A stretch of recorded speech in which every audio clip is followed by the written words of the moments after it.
It is now my great honor and privilege to welcome a dear friend, Ernest House Jr. from the Ute Mountain Ute tribe to give us a land acknowledgement today.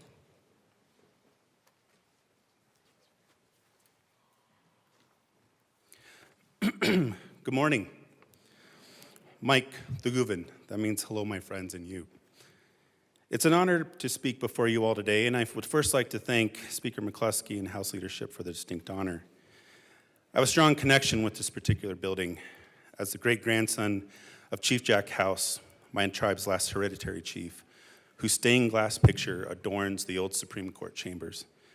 I've also had the honor of serving as the executive director for the Colorado Commission of Indian Affairs under Governors Owens, Ritter, and Hickenlooper, and in that role, worked with numerous of your current and former colleagues. I've been asked to read a land acknowledgement before you today. I also call it a land recognition, and more importantly, a recognition of Indigenous culture and communities that have been here since time immemorial. Land acknowledgements can be tricky, mainly because some believe they are often empty gestures or check-the-box sentiments. I've spoken and presented on their effectiveness, but also their ineffectiveness if done incorrectly. Overall, I've seen firsthand the power, and I still truly believe that words matter. The one I would like to share with you today is from Fort Lewis College in Durango, Colorado. I've had the honor of serving on FLC's Board of Trustees for the last 12 years, and as you may or may not know, Fort Lewis College started as an Indian boarding school in the 1800s. Obviously, the Indian boarding school era is a dark chapter in our collective U.S. and state history, but thanks to this legislative body's work, we have started to recognize, understand, and strengthen tribal collaboration and history through enacted efforts. FLC is one of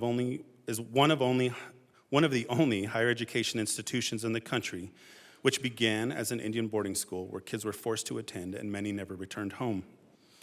Through collaboration and programs like the Native American Tuition Waiver, we've been able to begin reconciliation with the past and create a campus where Native Americans choose to attend. Today, over 45% of our student body is American Indian and/or Alaska Native, and is represented by over 185 tribal nations from around the country. What I love most about FLC's land acknowledgement and recognition is that it was drafted by our Indigenous students, faculty, and staff, and read before each board meeting, class syllabus, and graduation. The acknowledgement has changed over the years, as it should, because our culture is not a monolith, and we continue to seek more truth and reconciliation. But it comes with the goal of addressing past mistakes, yet aims to heal moving forward together. I've made slight changes based on our current location and tribal nations historic to this area, but it reads, and I quote, "We acknowledge the land that we currently gather today is the ancestral land and territory of the Ute, Cheyenne, and Arapaho people who were forcibly removed by the United States government. We also acknowledge that this land is connected to the communal and ceremonial spaces of 40+ other tribal nations that continue to call Colorado home. It is important to acknowledge this setting because the narratives of the land in this region have long been told from dominant perspectives without full recognition of the original land stewards who continue to inhabit and connect with this land. Thank you for your attention and respect in acknowledging this important legacy," end quote. Thank you all for your hard work over the next 120 days and beyond for the betterment of our great state. Tlakoyak, thank you.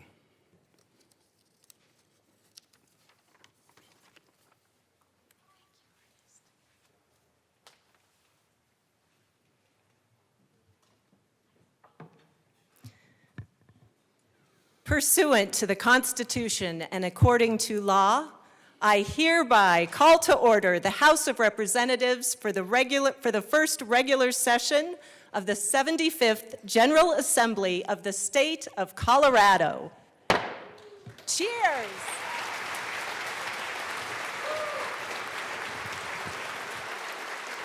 Good morning.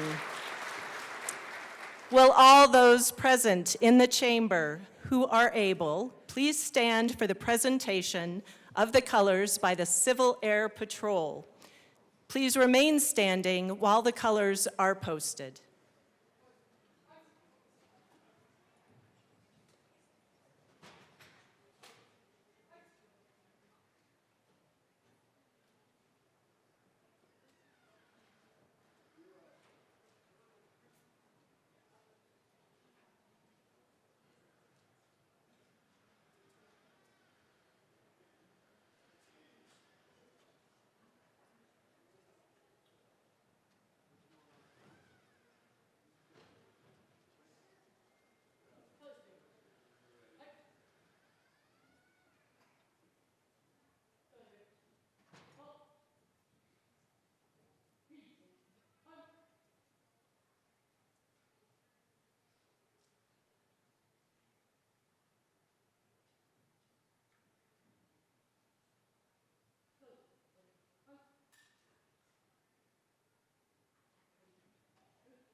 The national anthem will now be sung by the Lake County High School Concert Choir from Leadville, Colorado.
My thanks to the Civil Air Patrol for the presentation of and posting of colors, Cadet Major Hannah Scott, Cadet Captain Alex Stylo, Cadet Second Lieutenant Levi Stylo, and Cadet Chief Master Sergeant Madison Scott.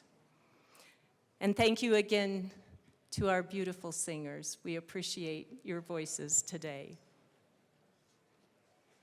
I would now invite some very special guests down to the front who will be helping us say the Pledge of Allegiance. This collection of very excited children belong to members of the House.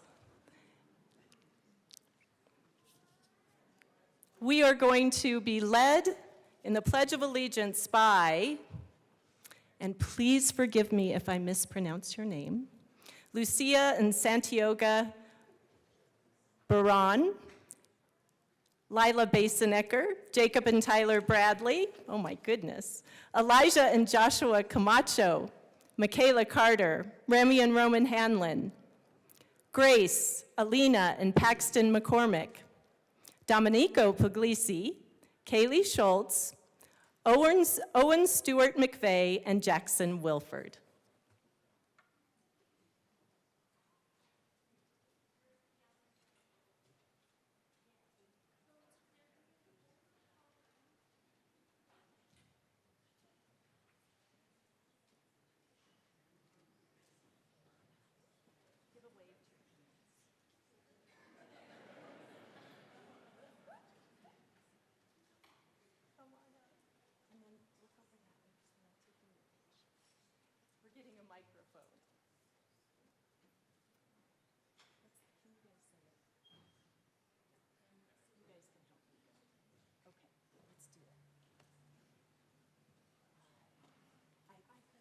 I pledge allegiance to the flag of the United States of America and to the republic for which it stands, one nation, under God, indivisible, with liberty and justice for all.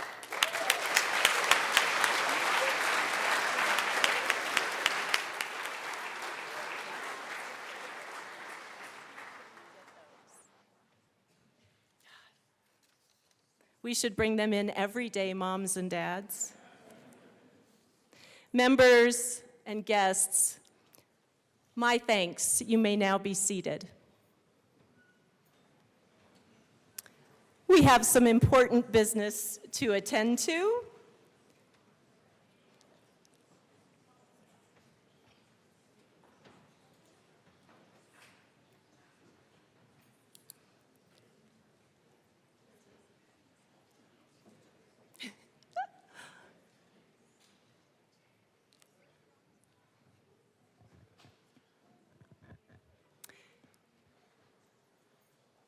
We are starting out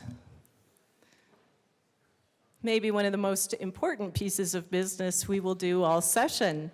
If there is no objection, pursuant to House Rule 2A, Vanessa Riley will be appointed Chief Clerk for the time being.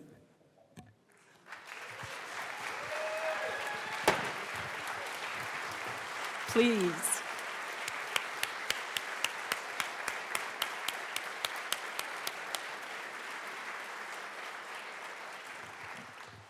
The Secretary of State's office has delivered the certification of the abstract of votes cast in the general election for all candidates for the Colorado House of Representatives for the 75th General Assembly. If there is no objection, the abstract of votes cast for all candidates will not be read at length, as it will be printed in the full journal. The Secretary of State's office has also delivered the certification of the abstract of votes cast for members of the Colorado House of Representatives as duly elected by the qualified electors of the state of Colorado. If there is no objection, the certification of duly elected representatives will not be read at length, as it will be printed in full in the journal. Mr. Schiebel, please read the communications from the Secretary of State. State of Colorado, Department of State. I, Jenna Griswold, Secretary of State of the State of Colorado, certify that I have canvassed the abstract of votes cast submitted in the State of Colorado, and do state that, to the best of my knowledge and belief, the attached list represents the total votes cast for the members of the Colorado State House of Representatives for the 75th General Assembly by the qualified electors of the State of Colorado in the November 5th, 2024 general election. In testimony whereof, I have set my hand and affixed the Great Seal of the State of Colorado at the City of Denver this 6th day of December 2024, signed Jenna Griswold, Secretary of State.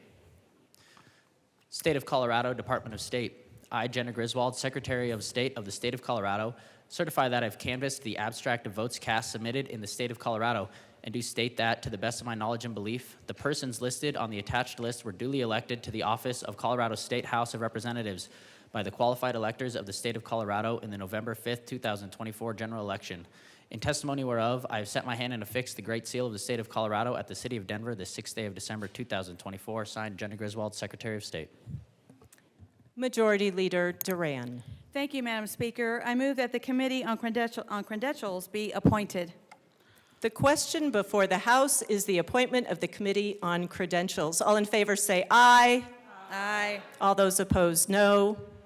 The motion passes. Majority Leader Duran will serve as chair, Assistant Majority Leader Bacon, and Minority Leader Puglisi will serve on the Committee on Credentials. Majority Leader Duran. Thank you, Madam Speaker. Will the Committee on Credentials please join me in the well?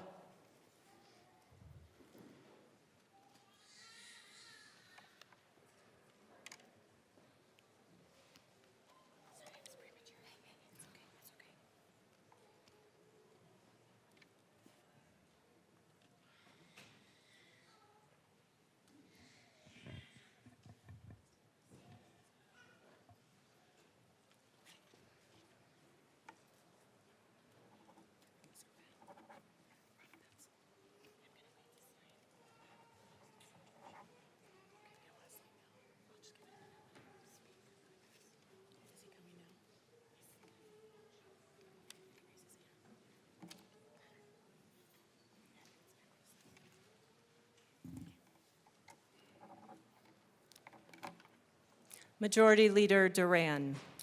Madam Speaker, the Committee on Credentials has met and has made its report. I request the report be read. Mr. Schiebel, please read the report. The Committee on Credentials has made an examination of the certificate from the Secretary of State and finds that the lists of representatives elected at the general election held on November 5th, 2024, as certified by the Secretary of State of the State of Colorado, is a true, complete, and authentic list of all representatives elected at said general election for the term provided by law, and said persons do truly possess the constitutional and statutory qualifications and are entitled to membership in this body as aforesaid, pursuant to law in such case made and provided. Signed, Majority Leader Monica Duran, Chair, Assistant Majority Leader Jennifer Bacon, and Minority Leader Rose Puglisi. Madam Majority Leader. Thank you, Madam Speaker. I move for the adoption of the report of the Committee on Credentials. Is there any objection to the adoption of the report of the Committee on Credentials? Seeing objection, members, we are going to allow 5 minutes for discussion of any objection to the Credentials Committee report, and then we will allow another 5 minutes for a response. Representative DeGraff. Thank you, Madam Speaker. The objections that I have is to the system in general that we have called the gold standard, and which I call the gold standard of security theater, which is actions and countermeasures that create a feeling of security among people without actually improving their safety. So what we have is we have SB 22-153 that was codified into CRS 1-13-708 that was stated plainly that any person who knowingly publishes or causes to be published passwords or other confidential information relating to a voting system shall immediately have their authorized access revoked and be guilty of a Class 3 felony, in addition to USC Code 44-3572 that makes compromising classified information an offense punishable by 5 years in jail. These, of course, are AG issues, which he has not pursued. But what we have as a problem with this, with the gold standard, which was rendered relatively worthless from its 26 May 2023 certification by a complete compromise of the BIOS passwords, which would lasted at least 4 months publicly and lasted probably by the security standards that were failed to be implemented, the federal security standards under FISMA, that had been violated for probably the duration of that time, rendering the certification effectively void. So I won't get into all that, that we're only given 5 minutes, but CRS 1-5-601.5, all voting systems shall meet the voting system standards. And this is to the keys to the kingdom as referred by the AG's team. And these systems were not. The system in general before the breach on 26 May 2023 was only certified to substantially comply with the requirements of the voting system standards from 2002. Yet the CRS 1-5-601.5 states plainly that all voting systems shall meet the voting system standards that were promulgated. That means all, not some, not most, not substantially. 2002 voting system standards 2.2.5.2 states that election audit trails provide the supporting documentation for varying the correctness of reported election results. They present a concrete, indestructible archival record of all system activities related to the vote tally and are essential for the public confidence and accuracy. And violations of these are considered civil rights violations. So I think but yet we have a system that regularly deletes these records, a system that deletes the records of voting, which include log records, which include error messages. All of the records are specified that they must be retained. So what we have is a system that we've referred to as the gold standard, and then we say it only substantially meets those requirements. We're not told which requirements that are not met. We're just told that it's substantial, and then we have a violation of our FISMA that governs the password protection. Now, FISMA is a federal law that sets forth requirements for the security of federal information, and NIST is a federal agency that is responsible for developing and promoting the technology.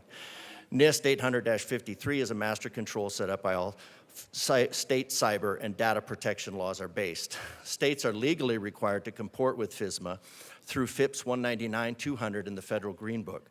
All reference standards NIST controls for any entity receiving public funds through a contract or grant. Executive order under President Obama issued 135556, entitled Controlled Unclassified Information, ordered that our data would be protected in accordance with this manner. And publishing that data on an unsecured website highlights the Representative DeGraff, you have 1 minute remaining. Thank you, Madam Speaker. It highlights the lack of confidence that we can have in this system despite calling it the gold standard through which promulgating that lie. So we need to know who supplied the passwords, who supplied that. The governor illustrated quite plainly the very clear and present danger of insider threat by bypassing all levels of security, taking a partisan team and sending them past security to update and fix machines.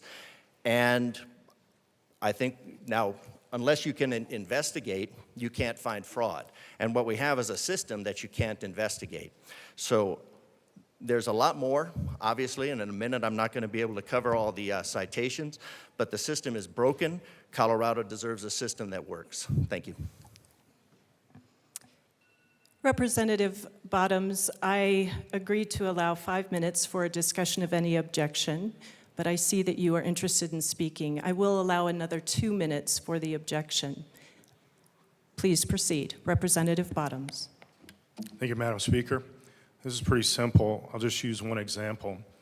I don't think anybody in this room, and I'm not assuming that anybody in this room was not duly elected, because I have no proof of that. So assuming that everybody here was duly elected, we still know the system is very broken and the laws were broken. When the passwords were released, they were released to every county except one. I don't have no proof that any of those passwords were used to do anything. Nobody else has proof of that. But I think it would be naive to assume that at least one person did not change at least one vote. And that means that laws were broken and there should be legal criminal investigations into the Secretary of State's office about this whole thing. And therefore, I'm very uncomfortable certifying this election. Speaker Pro Tem Basenecker, we will allow 7 minutes for your response. Thank you, Madam Speaker. It's an honor to serve with you. It is an honor to serve with you. Good morning, members. Good morning, guests. Welcome to the General Assembly. It is my privilege to be able to speak to this motion and, quite frankly, the opposition that I believe is unwarranted and certainly unprecedented in this chamber. It is my belief that opposition to this motion is, quite frankly, dangerous to our democracy. We've seen what happened when Congress went down this same path 4 years ago and elected officials refused to certify results. We should not go down that same road here in the state of Colorado. There has been bipartisan agreement that the posting of these passwords was indeed a serious incident. And I have heard and I know that the Secretary of State's office deeply regrets the mistakes made in the posting of those passwords. Let me be clear, though. Voting machines were not at risk. Because of the steps we have taken here in this body, often on party line votes, to improve and secure our election security, any attempts to use these passwords would have needed to have been made in person. And as you might know from the bill we passed in relation to a specific act by a specific county clerk, in-person access is strictly controlled, and there are both video and other access logs to the rooms where those voting machines are secured. Since the passwords were posted, the logs have been checked, and the department has confirmed alongside our bipartisan county clerks that no voting machines, let me say that again, no voting machines in the state of Colorado were tampered with. There have also now been 2 investigations that have determined that this was indeed a mistake. One from an independent law firm and one from the Denver District Attorney's Office. Our elections have been certified by county clerks from across the state. They have repeatedly said, to our benefit, that the votes were counted accurately in each and every election. In addition, Colorado has for years, and this election was no exception, conducted post-election audits, and recounts are mandatory in certain instances. Members of this body were a party to that process in several different races. We use paper ballots, which canvas boards can look at to determine voter intent. This is indeed the gold standard, which remains as such. I have not heard any evidence presented as a member of the Legislative Audit Committee, as a member of this body for the last 4 sessions, or today, that presents any evidence that shows that these votes were inaccurately counted. I have not heard any evidence presented that the outcomes documented in this report were inaccurately determined. And I have not heard one contest from an elector in our state to the results of any of these elections.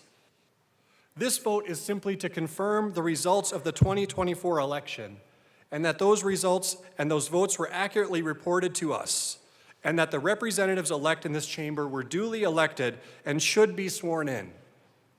If anyone disagrees with that, I would like to know which races in particular were subject to inaccurate vote counting, which races are indeed invalid in our state, because the evidence simply is not there.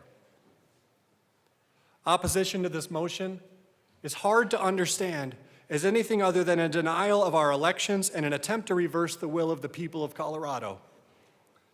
It is my belief, it is my urge to all of you, my ask, that this chamber must stand against election denialism. I urge that we adopt the report of the Credentials Committee. Thank you, Madam Speaker. Thank you. Members, we will now proceed to a vote on the report of the Committee on Credentials. If there is no objection, we will proceed to a voice vote. All those in favor say aye. There is an objection. We will proceed to a roll call of names. Members, we have not yet been sworn in. We cannot use the electronic voting machine. I will be calling your names individually. Representative Armagost. Assistant Majority Leader Bacon. Representative-elect Barone. Representative Byrd. Yes. Speaker Pro Tem Basenecker. Yes. Representative Bottoms. No. Representative Bradfield. Yes. Representative Bradley. No. Representative-elect Brooks. Aye. Representative Brown. Representative-elect Caldwell. Representative-elect Camacho. Yes. Representative-elect Carter. Aye. Representative Clifford. Yes. Representative DeGraff. No. Majority Leader Duran. Yes. Representative English. Representative-elect Espinoza. Yes. Representative-elect Ferre. Yes. Representative Froelich. Yes. Representative Garcia. Absolutely yes. Representative Gilchrist. Yes. Representative-elect Gilchrist, excuse me. Representative-elect Gonzalez. Representative Hamrick. Yes. Representative Hartsook. Representative-elect Johnson. Yes. Representative Joseph. Yes. Representative-elect Kelty. Yes. Representative Leader. Aye. Representative Lindsay. Yes. Representative Lindstedt. Representative Luck. Representative Lukens. Representative Mabry. Yes. Representative Marshall. Aye. Representative Martinez. Yes. Representative Morrow. Yes. Representative McCormick. Yes. Representative Pascal. Yes. Representative Phillips. Representative-elect Pascal, Representative-elect Phillips. Thank you. Minority Leader Puglisi. Yes. Representative-elect Richardson. Yes. Representative Ricks. Yes. Representative Rutenell. Representative-elect Ryden. Representative-elect Sander. Representative Sirota. Representative-elect Smith. Representative Soper. Representative-elect Kay Stewart. Representative-elect R. Stewart. Representative Story, excused. Representative-elect Sukla. Representative Taggart. Representative Tatone. Representative Valdez. Representative Velasco. Representative Weinberg. Representative Wilford. Assistant Minority Leader Winter. Representative Woodrow. Representative-elect Woog. And Representative-elect Zokai. I also vote yes.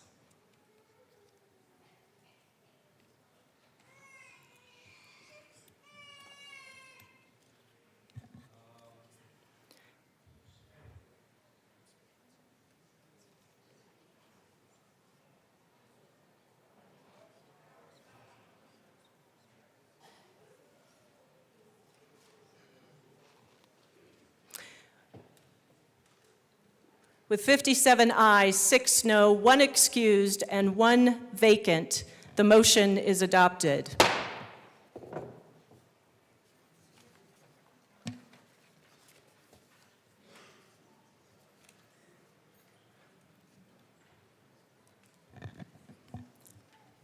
Madam Majority Leader.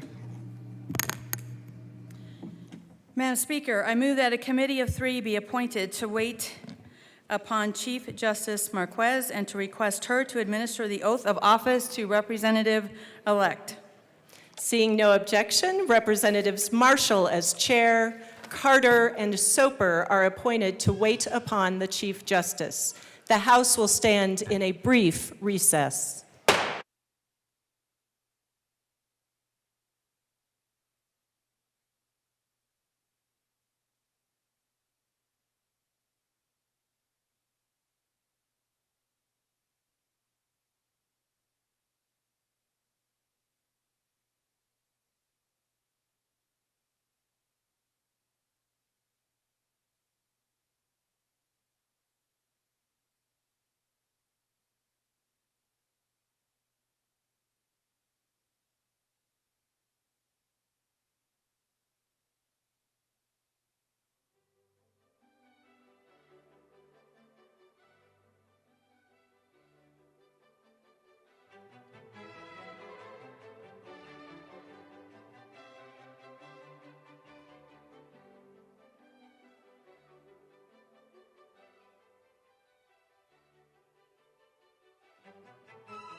Members, I will invite you to take your seats. The Chief Justice is on her way.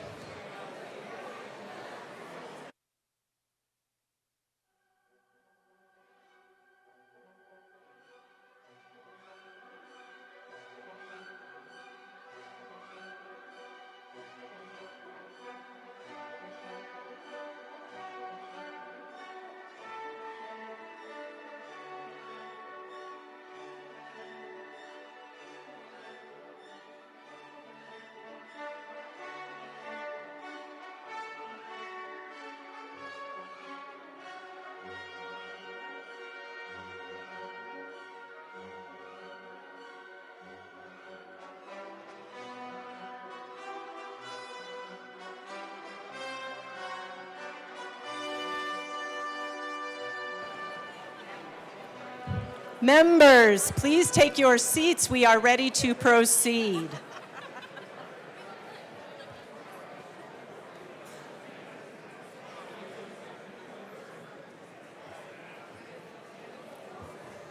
Members, please take your seats. We are ready to proceed.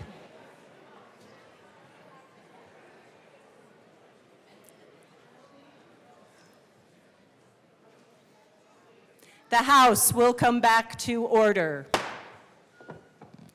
Chief Sergeant at Arms Rosenthal. Madam Speaker, members-elect, the House of Representatives and honored guests, the Honorable Chief Justice Monica M. Marquez.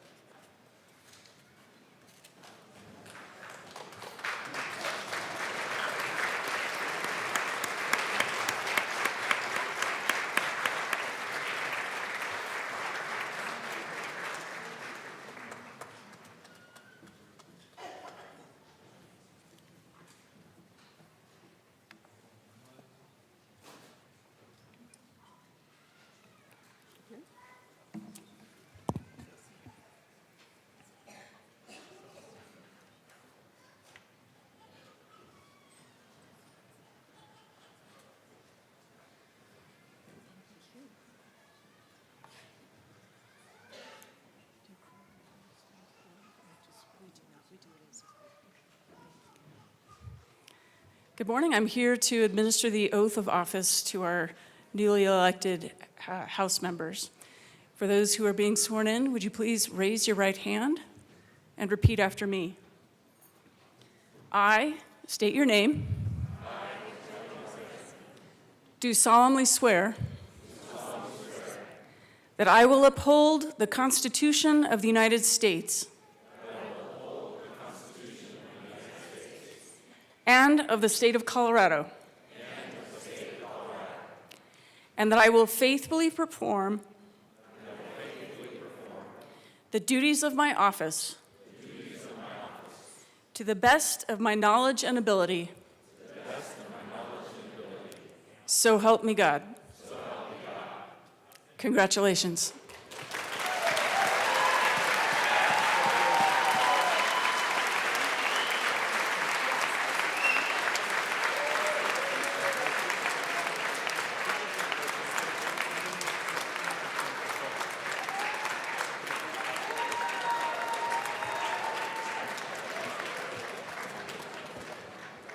Let the celebrating begin. Thank you, Chief Justice Marquez.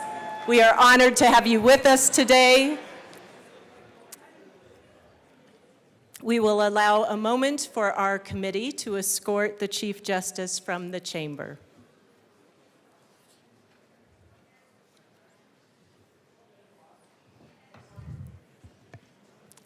And now another moment of celebration.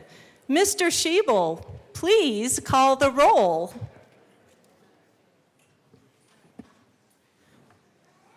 Representatives Armagost. Bacon. Barone. Byrd. Basenecker. Bottoms. Bradfield. Bradley. Brooks. Brown. Caldwell. Camacho. Carter.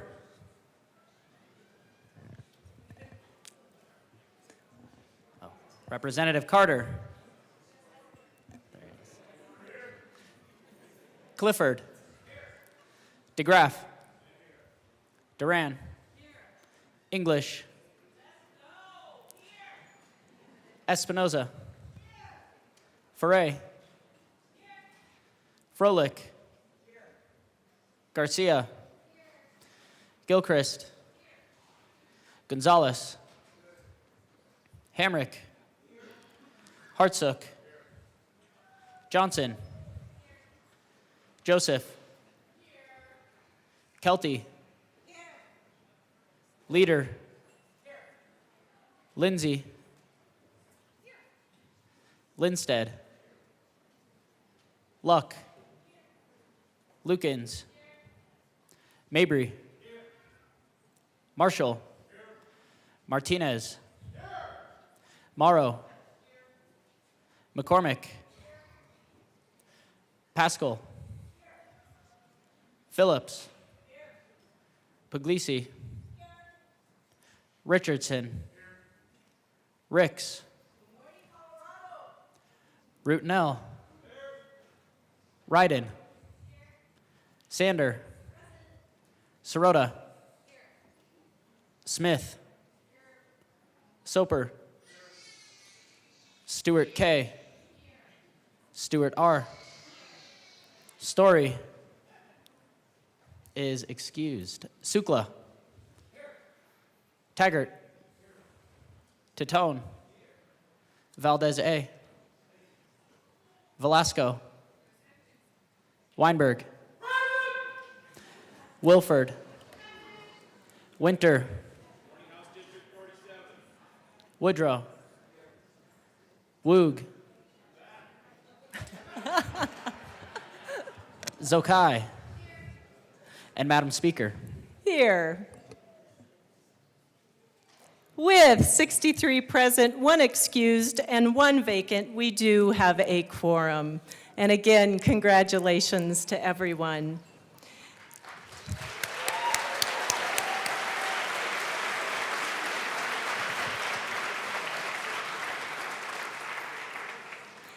Members, we will now be opening the floor for nominations for Speaker of the House of Representatives. Speaker Pro Tem Basenecker will take the chair.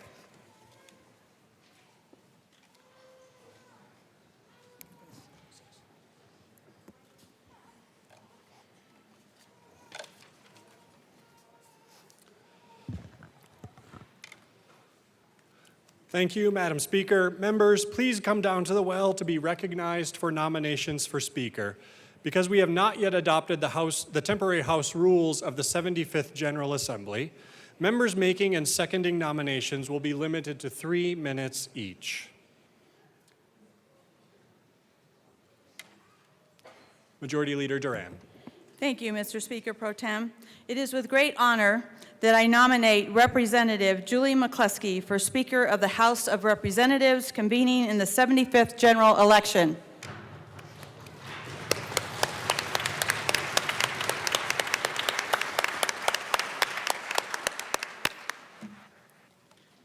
Assistant Majority Leader Bacon. Thank you. My name is Jennifer Bacon, and I second that nomination. Yes.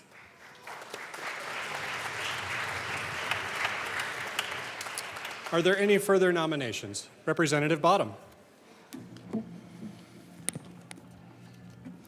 Thank you, Speaker Pro Tem. Congratulations on that, too.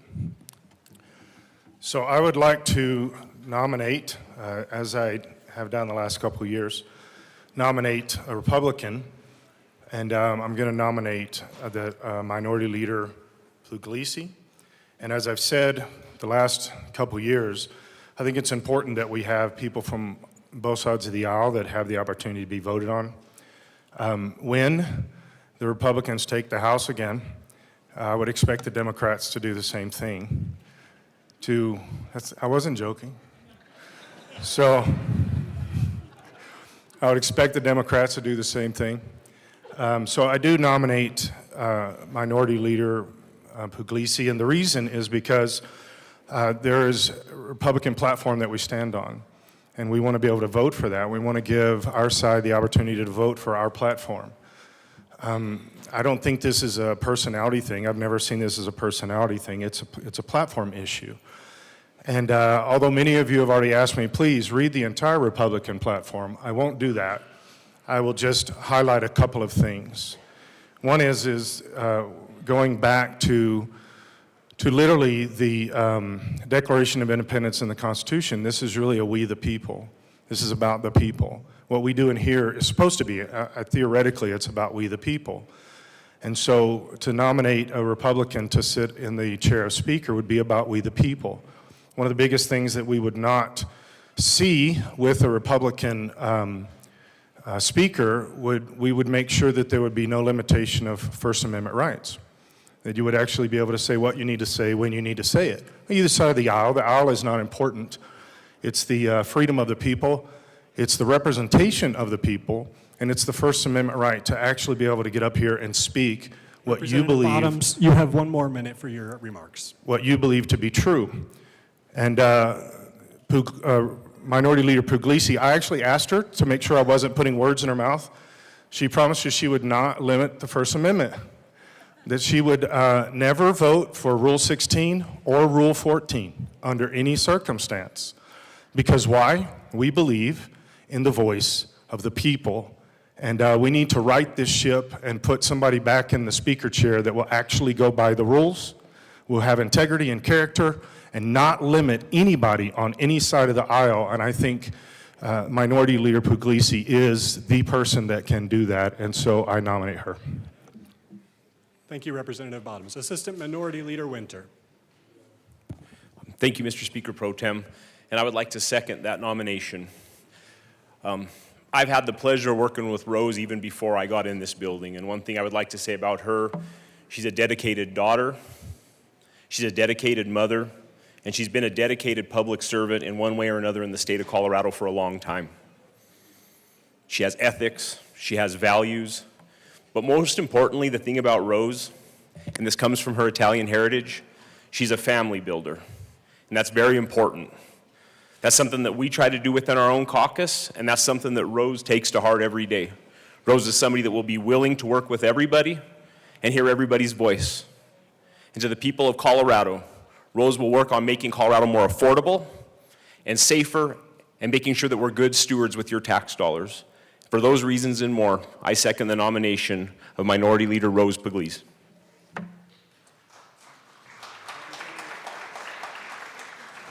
Representative Barone. Thank you, Mr. Speaker Pro Tem. Well, this is my first time down at the well, and it's feeling good so far. But I'm down here, and I'm glad I'm down here not to speak for or against the bill, but I'm honored to do it, to speak on the character of Minority Leader Puglisi. I've known her for a year now, since I started my campaign, and I have many experiences, life experiences as a general manager, as a city councilman, planning commissioner, that I can tell which people have the leadership characteristics. And I see that in Rose. Rose has been behind us throughout this whole campaign, throughout this whole process, and I've seen her in action in the past sessions, special sessions, and I can firmly say that Rose is a great candidate to be Speaker of the House, and she can be behind anybody, doesn't matter which side of the aisle, and support what's best for the state of Colorado. So for that reason, I urge you vote yes for Speaker of the House, Rose Puglisi. Thank you. And members, just to clarify, because we have not adopted the temporary rules, I will allow 3 minutes for each person that wishes to speak on behalf of a candidate for Speaker, and so we'll continue with Representative Johnson. It is with great honor that I also second the nomination for Minority Leader Rose Puglisi. She is a woman and leader who leads with both her morals, her faith, and her constituents in mind. And when I say constituents, I don't mean just for her district, but for the state as a whole. She does what she says what she means, and often leads without needing words, but with actions. She has done great work. She has got a lot done, and I'm excited to see what else she can do. I have great faith in her, and it is a great honor that she is my first well speech. Representative DeGraff. Good morning to the former free people of the free state of Colorado. It is with profound reverence for the supreme ruler of the universe in order to form a more independent and perfect government, establish justice, ensure tranquility, provide for the common defense, promote the general welfare, and establish the blessings of liberty to ourselves and to our posterity, that I assert my support for the Constitution of the state of Colorado and for Rose Puglisi as Speaker of the House. As we gather for this 75th General Assembly and hunker down for another episode of This Constitution Won't Shred Itself, we elect a speaker to provide not only administrative guidance, but leadership. And in this, the state is going in the wrong direction. So this is one of the reasons that I am seconding or thirding the nomination for Rose Puglisi. Now, we should have a great bipartisan year because you've all taken an oath to support the values of our republic, which is the preamble of our Declaration of Independence, which is the foundation of the Republican Party. So I guess that would make you all honorary Republicans, but we know that's not true. So we're rapidly going in the wrong direction, and this is why it's important to elect a new leader. The vector established by this majority has committed to filling the state with predators, whether it's from the hellhounds that harass our ranchers out of business, providing safe haven for cartels poisoning our streets, groomers targeting children for mutilation and sterilization, or the fetal harvesting industry that makes Colorado a tourist destination for feticide. This is not only abhorrent and grisly, but denies the right to life to anyone, because the nature of our Creator endowed self-evident rights are either all for one or none for all.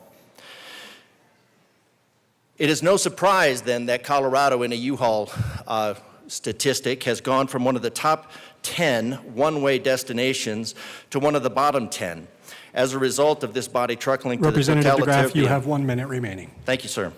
Totalitarian vision of the governor. And we need a Speaker of the House that works for the people of Colorado, not for the governor. So Colorado has taken in the last few years, has taken the ranking of the number 3 most dangerous state, a school system that unaccountably spends an average of $18,500 per student per year, yet only 25% graduate meeting exceeding standards. Colorado is topping the charts in bank robberies, cocaine use, package theft, property crime, human trafficking, and the majority is wanting to fast-track disarming the victims and depriving them of any sanctuary or private property.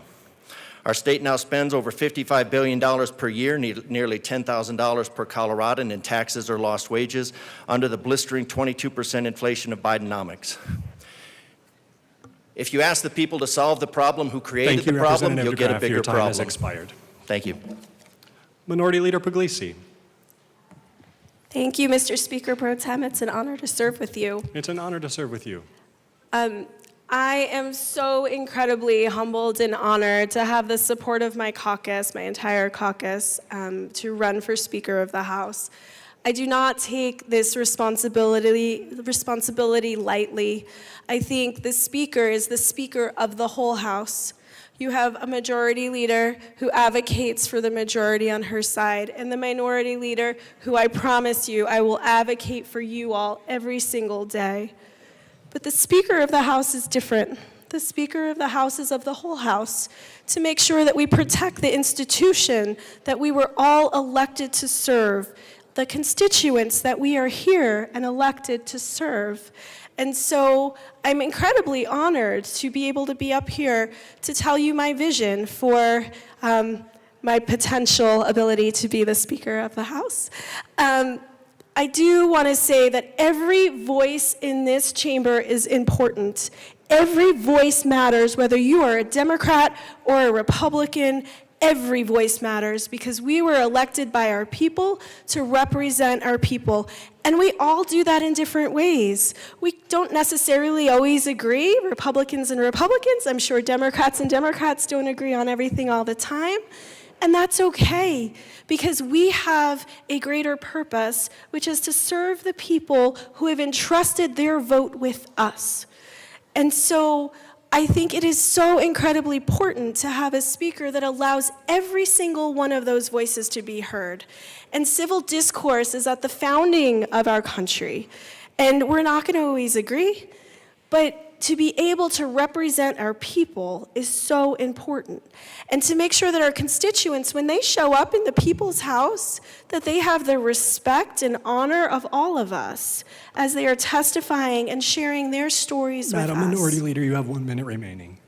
Thank you, Mr. Speaker. I humbly and honorably accept the nomination for Speaker of the House and would love to have your vote. Thank you. To the state and in the chamber as speaker, and what she's been able to do for this state. One bill I'll highlight is when we redid our McCluskey. She's been able to see the rural parts of this state, realizes that life happens outside of the metro area, and knows that the things that we do in this building impact rural areas, and it impacts all across the state. She's been to my district, she's been to many other of your districts, and she's seen it herself and is trying to push policy that is going to positively impact this state. So that's why I rise in support of Representative McCluskey for Speaker of the House. Representative Byrd. Thank you, Mr. Speaker Pro Tem, and it's an honor to serve with you. It's an honor to serve with you. And members, to all of you, it is an honor to serve with all of you. I also am here to support the nomination of Speaker Julie McCluskey and urge your vote for her. And I want to begin and preface my comments by saying that I consider Minority Leader Puglisi an excellent leader, and we've been blessed to have her membership and leadership in this chamber. She is a dear friend. So I say this because I want all of us to understand how blessed we are to have the team of leadership that we have had. I've been blessed, along with so many of you, to have been able to serve under the leadership of Speaker McCluskey and seen her partnership with our minority leader and seen her work with both our members and members of our minority and navigating differences. And members, I don't need to tell you, but we know that at a federal level, at a national level, things are so polarized. And because of Speaker McCluskey's leadership, we have been able to make sure that Colorado is different. In our state, in this chamber, we remain committed to solving the challenges of the people of Colorado. We don't get caught up in national narratives. I have been so grateful for her work, and again, I want to underscore her partnership with the minority to make sure that we are staying focused on the issues that truly matter to the great people of our state. We have nothing more important to do than to be responsive to the challenges of everyday Coloradans. I assure you that Speaker McCluskey's leadership will keep us on track for the next 2 years, and again urge your support for her nomination. Thank you. Representative Sirota. Thank you, Mr. Speaker Pro Tem. It is an honor to serve with you. It's an honor to serve with you. Good morning, members and guests. It is my honor to also support the nomination of Speaker McCluskey to a second term as Speaker of the House. We are so lucky to have her leadership with us.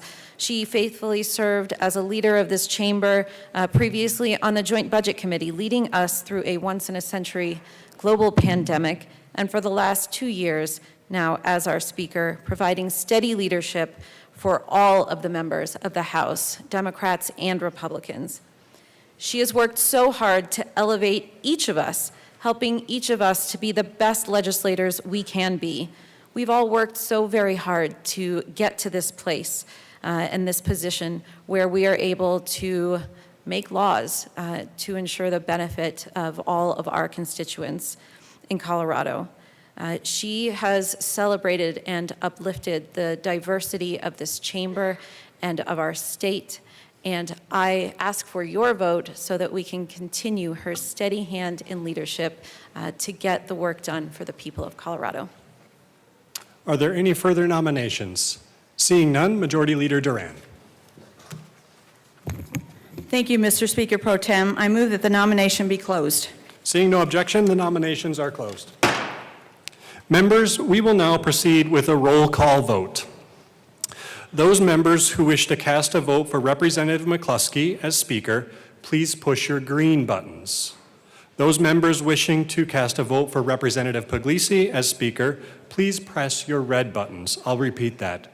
A vote for Representative McCluskey is a vote by pushing your green button. If you wish to vote for Representative Puglisi, please push your red button. Mr. Schiebel, please open the machine, and members, please proceed to vote.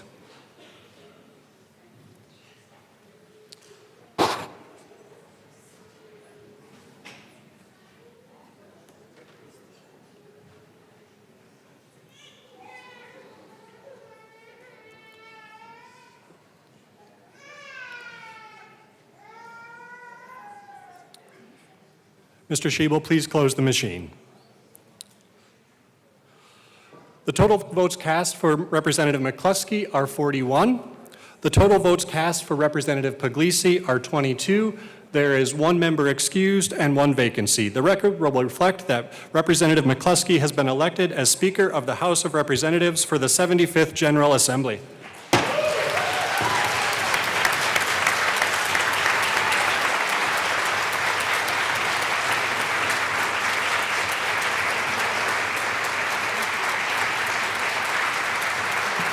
Thank you. Thank you.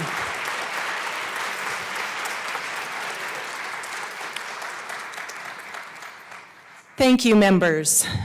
I am deeply honored and grateful, and I look forward to serving all of you, lifting up all of your voices in the days ahead.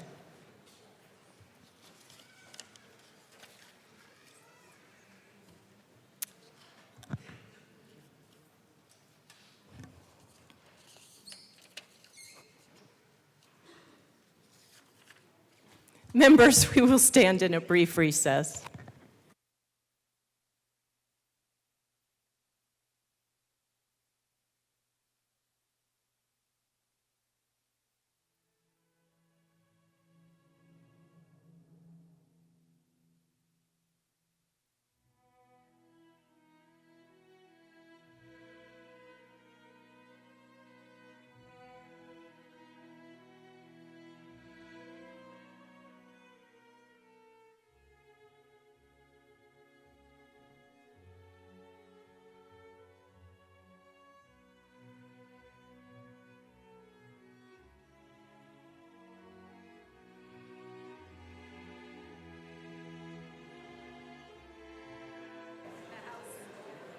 The House will come back to order.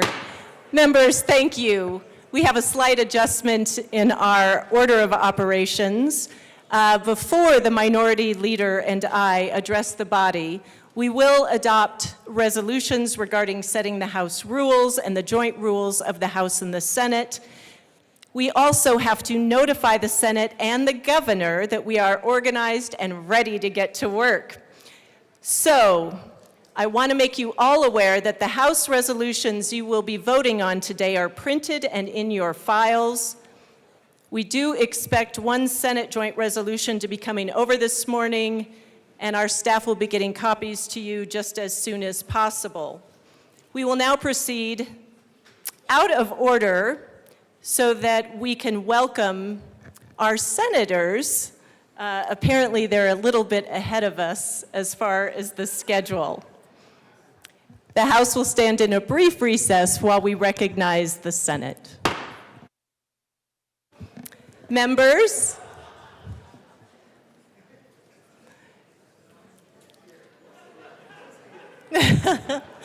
members, I am honored to recognize,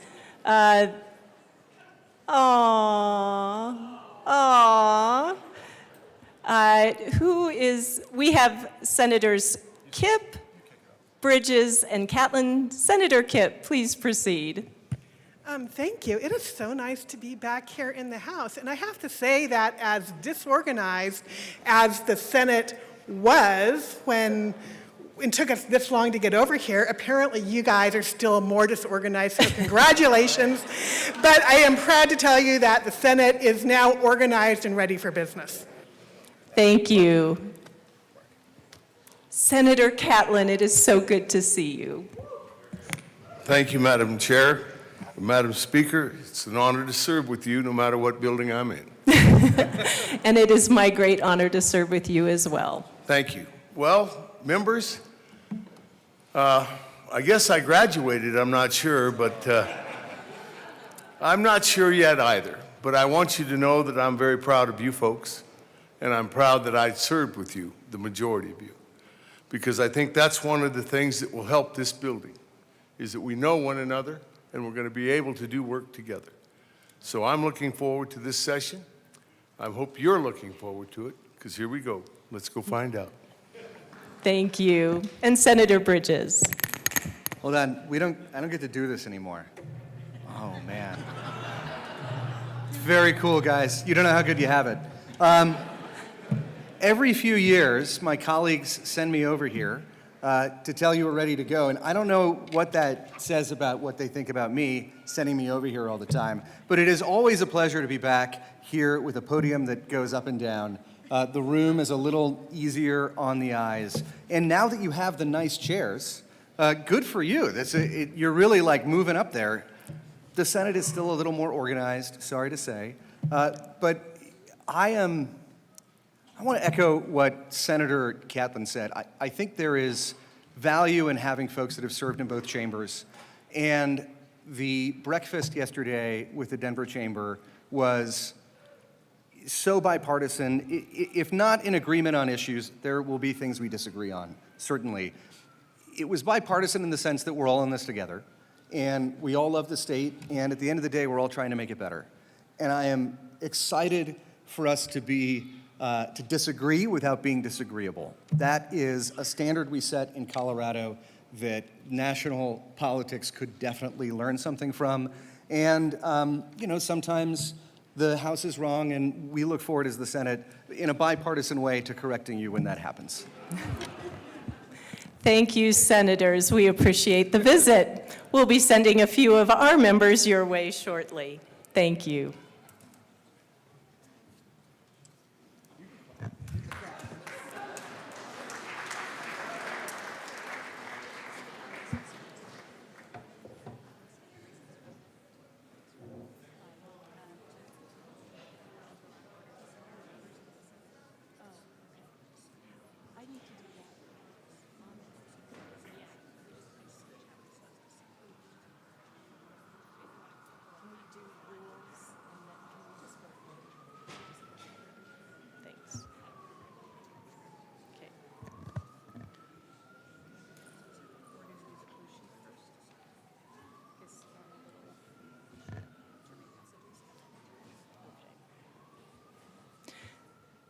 The House will come back to order. Mr. Schiebel, it sounds like we have a little bit of business. Message from the Senate. Madam Speaker, the Senate has adopted and Message from the transmitted Senate will be printed in the Journal. Introduction of resolution. House Resolution 1001 by Representatives Duran and McCluskey concerning the temporary rules of the House of Representatives. Madam Majority Leader. Thank you, Madam Speaker. I move for the adoption of House Resolution 1001. This resolution adopts the temporary House rules of the 74th General Assembly as the temporary House rules of the 75th General Assembly. Members, it is routine for us to adopt temporary rules on the first day of session.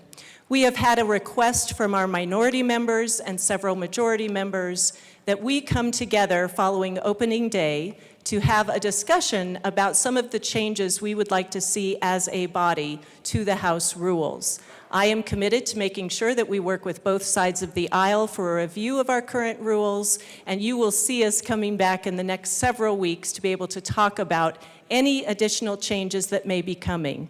You will notice in this resolution that there are no changes to the temporary rules from the 74th General Assembly as they have been presented today. The motion before us is the adoption of House Rule 25-1001. Mr. Schiebel, please open the machine and members proceed to vote.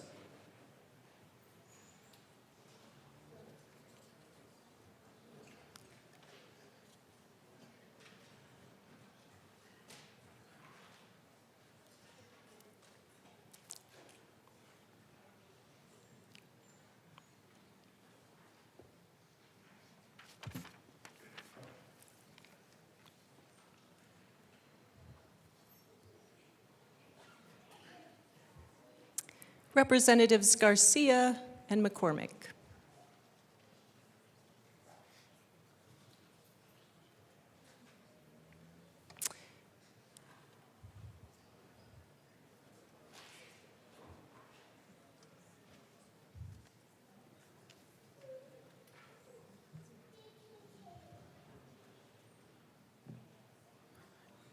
Representative McCormick is excused. And for our newest members, we have a lovely tradition in the House. When you are late for a vote, I get to assess a fine. The dollars raised through the fines go to our staff for an end-of-session party.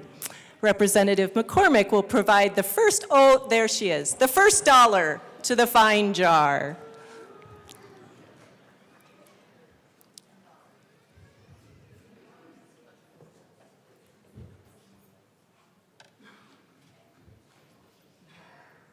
Please close the machine.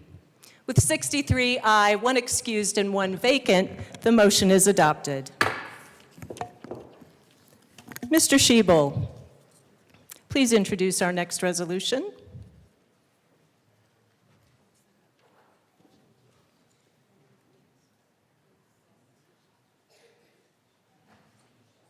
Got it.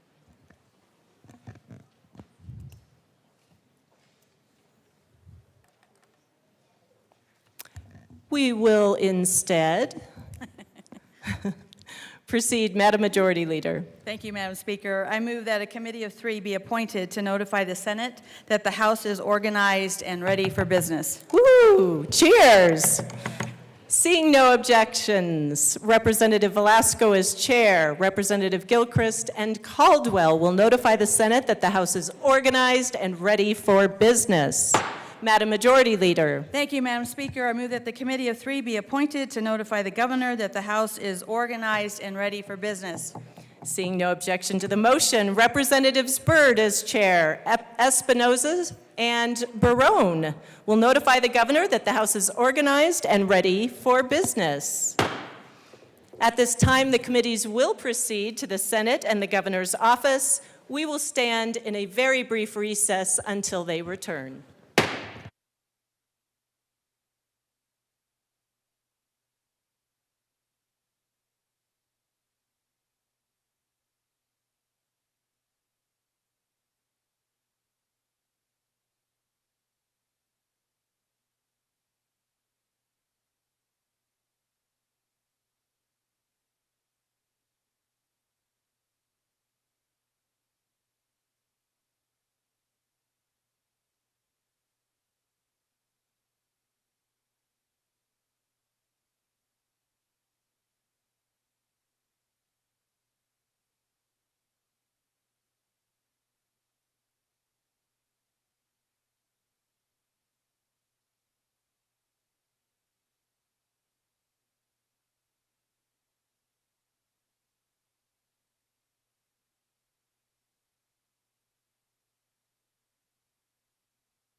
The House will come back to order.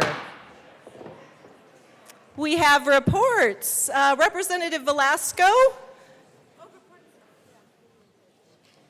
please proceed. Thank you so much, Madam Speaker. It's an honor to serve with you. And it is an honor to serve with you. So our committee went to notify the Senate that we are ready for business, and we survived the big red room of gloom.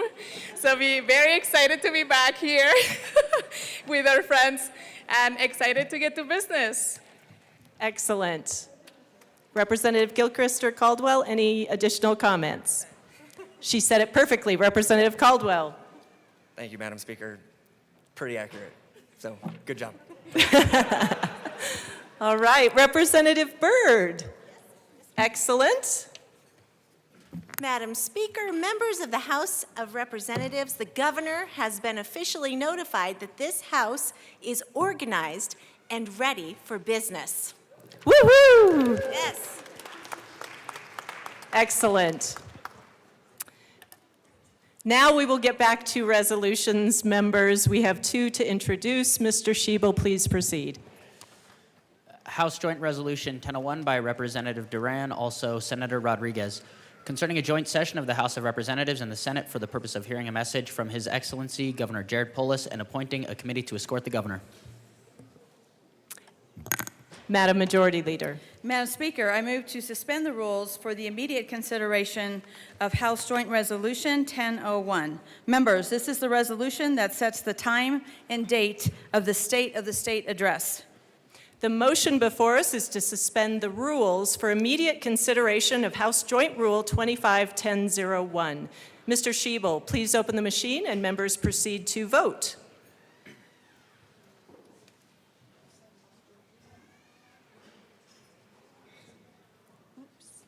I will clarify. Members, let me clarify. House Joint Resolution. Thank you.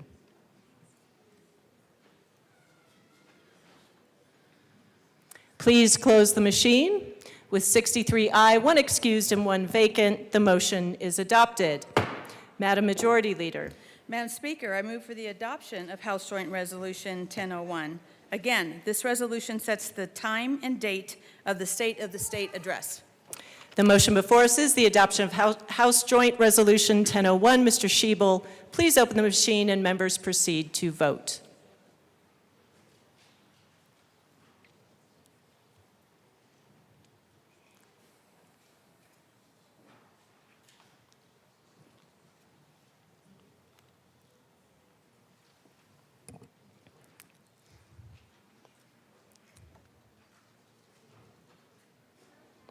Please close the machine. With 63 aye, 1 excused, and 1 vacant, the motion is adopted. Pursuant to the resolution, Representatives McCormick as chair, Zokai, and Sander will serve as the committee to escort the governor for the State of the State address tomorrow. Mr. Schiebel, please proceed. Senate Joint Resolution 1 by Senator Rodriguez, also Representatives Duran and McCluskey, concerning the adoption of the joint rules as the temporary joint rules of the 75th General Assembly. Madam Majority Leader. Madam Speaker, I move that the rules be suspended and Senate Joint Resolution 001 be given immediate consideration. This resolution adopts the joint rules. Members, the motion is to suspend the rules for the immediate consideration of Senate Joint Resolution 001. Mr. Schiebel, please open the machine and members proceed to vote.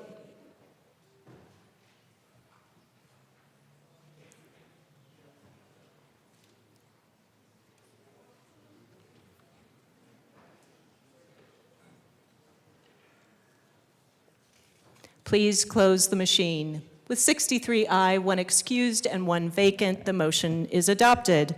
Madam Majority Leader. Madam Speaker, I move that Senate Joint Resolution 001 be adopted. This resolution adopts the temporary joint rules of the 74th General Assembly as the temporary joint rules of the 75th General Assembly.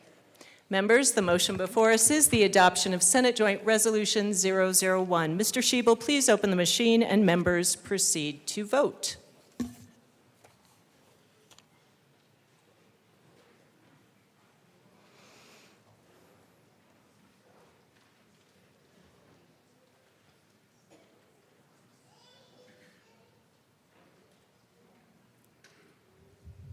Representative Clifford. Please close the machine. With 63 aye, 1 excused, and 1 vacant, the motion is adopted. Mr. Schiebel, please read the appointments to committees of reference and the Joint Budget Committee. Committee on Agriculture, Water, and Natural Resources. Representatives Karen McCormick, Chair, Tisha Morrow, Vice Chair, Dusty Johnson, Mandy Lindsay, Megan Lukens, Matthew Martinez, Leslie Smith, Matt Soper, Katie Stewart, Tammy Story, Larry Don Sukla, Elizabeth Velasco, and Ty Winter. Committee on Appropriations. Representatives Emily Sirota, Chair, Shannon Bird, Vice Chair, Andrew Basenecker, Scott Bottoms, Junie Joseph, Stephanie Luck, Karen McCormick, Lori Garcia-Sander, Rick Taggart, Brianna Titone, and Elizabeth Velasco. Committee on Business Affairs and Labor. Representatives Nikita Ricks, Chair, Stephen Woodrow, Vice Chair, Ryan Armagost, Max Brooks, Regina English, Rebecca Kelty, Sheila Leader, William Linstead, Bob Marshall, Tisha Morrow, Chris Richardson, Gretchen Ryden, and Larry Don Sukla. Committee on Education. Representatives Megan Lukens, Chair, Matthew Martinez, Vice Chair, Jennifer Bacon, Mary Bradfield, Jarvis Caldwell, Lindsay Gilchrist, Eliza Hamrick, Anthony Hartsook, Dusty Johnson, Jacqueline Phillips, Lori Garcia-Sander, Leslie Smith, and Tammy Story. Committee on Energy and Environment. Representatives Alex Valdez, Chair, Elizabeth Velasco, Vice Chair, Carlos Barone, Kyle Brown, Sean Camacho, Ken DeGraff, Ryan Gonzalez, Junie Joseph, Amy Pascal, Manny Rutnell, Jenny Wilford, Dan Woog, and 1 vacancy. Committee on Finance. Representatives William Linstead, Chair, Brianna Titone, Vice Chair, Max Brooks, Sean Camacho, Ken DeGraff, Lorena Garcia, Ryan Gonzalez, Anthony Hartsook, Junie Joseph, Bob Marshall, Rebecca Stewart, Ron Weinberg, and Yara Zokai. Committee on Health and Human Services. Representatives Kyle Brown, Chair, Sheila Leader, Vice Chair, Mary Bradfield, Brandy Bradley, Regina English, Lisa Foray, Lindsay Gilchrist, Eliza Hamrick, Dusty Johnson, Karen McCormick, Gretchen Ryden, Lori Garcia-Sander, and Katie Stewart. Committee on Judiciary. Representatives Javier Mabry, Chair, Michael Carter, Vice Chair, Ryan Armagost, Jennifer Bacon, Jarvis Caldwell, Chad Clifford, Cecilia Espinoza, Lorena Garcia, Rebecca Kelty, Matt Soper, and Yara Zokai. Committee on State, Civic, Military, and Veterans Affairs. Representatives Jenny Wilford, Chair, Chad Clifford, Vice Chair, Scott Bottoms, Brandy Bradley, Michael Carter, Cecilia Espinoza, Lisa Foray, Meg Froelich, Stephanie Luck, Javier Mabry, and Nikita Ricks. Committee on Transportation, Housing, and Local Government. Representatives Meg Froelich, Chair, Rebecca Stewart, Vice Chair, Carlos Barone, Andrew Basenecker, Mandy Lindsay, Amy Pascal, Jacqueline Phillips, Chris Richardson, Larry Don Sukla, Alex Valdez, Stephen Woodrow, Dan Woog, and 1 vacancy. Joint Budget Committee. Shannon Bird, Vice Chair, Emily Sirota, and Rick Taggart. Round of applause for all that name reading. Thank you, Mr. Schiebel. It is exciting to be able to get to work. And members, I'm going to take a few moments now to address the body. Good morning, and now afternoon. Welcome to opening day of the 75th General Assembly. I want to start by acknowledging the newly elected members to this body, the fresh faces that are now on the House stage. If you are a new member, please stand and be recognized.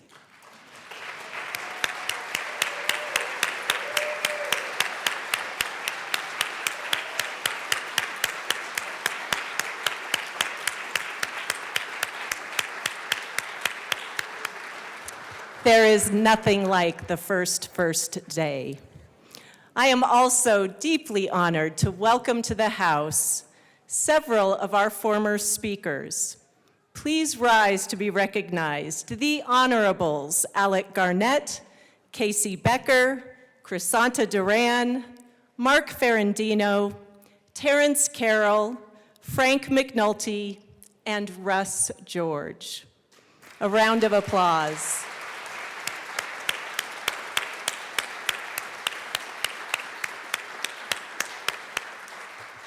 We are so grateful for your public service today and back then, and for some of you way back then.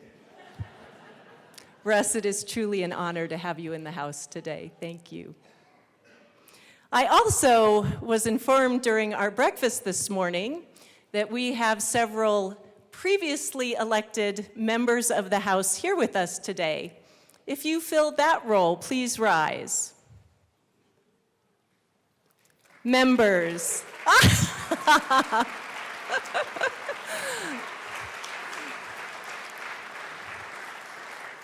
Members, I am just breathtaking. The Honorable Polly Baca is here today and informed me this morning that she was sworn into office 50 years ago today. That is quite the celebration.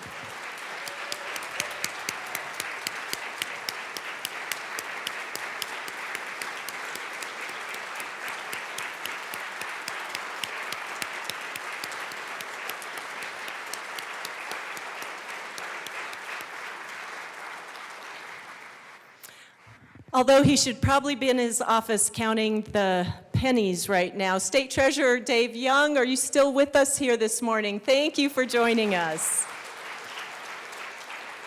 We are so grateful to you. And I need to share my deepest love and affection for the people that make my life rich and wonderful every single day. To my husband, Jamie, my children, Ian and Kate. Love you, Ian. My parents, Bob and Etta Strand, my sister Susan, my brother David, his wife Vicki, and their darling daughter Jacqueline. Thank you for loving me every day, even when it's difficult. And I want to invite members, all of us, to stand and thank our families for the journey they've been on with us in this moment of public service.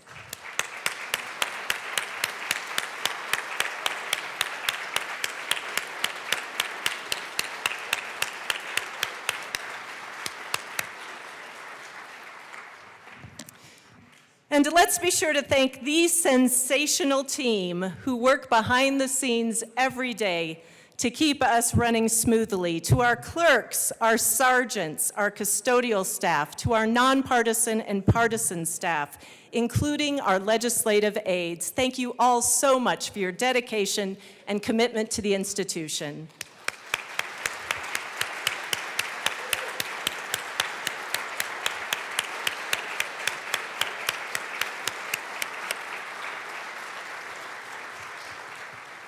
I want to highlight again that this is the first day also for our new chief clerk, Vanessa Riley.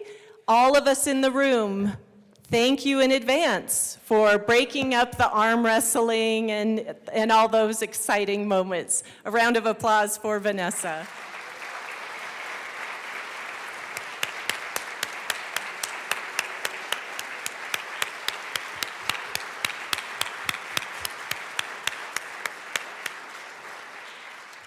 And folks, in case you didn't hear, there is a new president over in the lower chamber.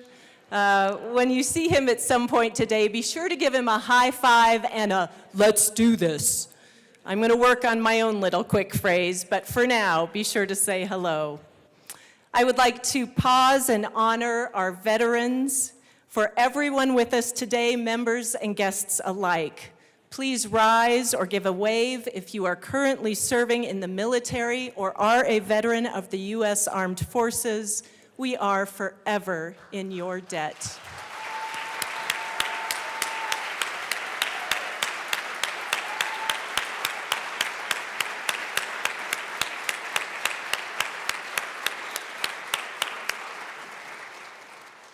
And finally, I am incredibly proud of the experience and dedication of our majority and minority leadership teams.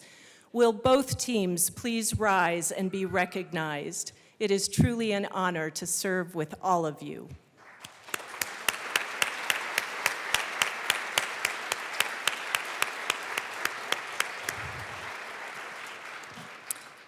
And I am especially grateful for you, Majority Leader Duran. I know members of this body appreciate your partnership and leadership. And happy birthday. What a great birthday party you organized for all of us. Don't worry, someone will have to form the Capitol Choir in about, half an hour. We'll be singing, I promise. So down to business. With the campaigns in the rearview mirror and election 2024 behind us, it is our responsibility to govern. Good governance calls us all to listen to one another, hear the stories of our constituents, and work together to craft lasting policy that meets the demands of the moment.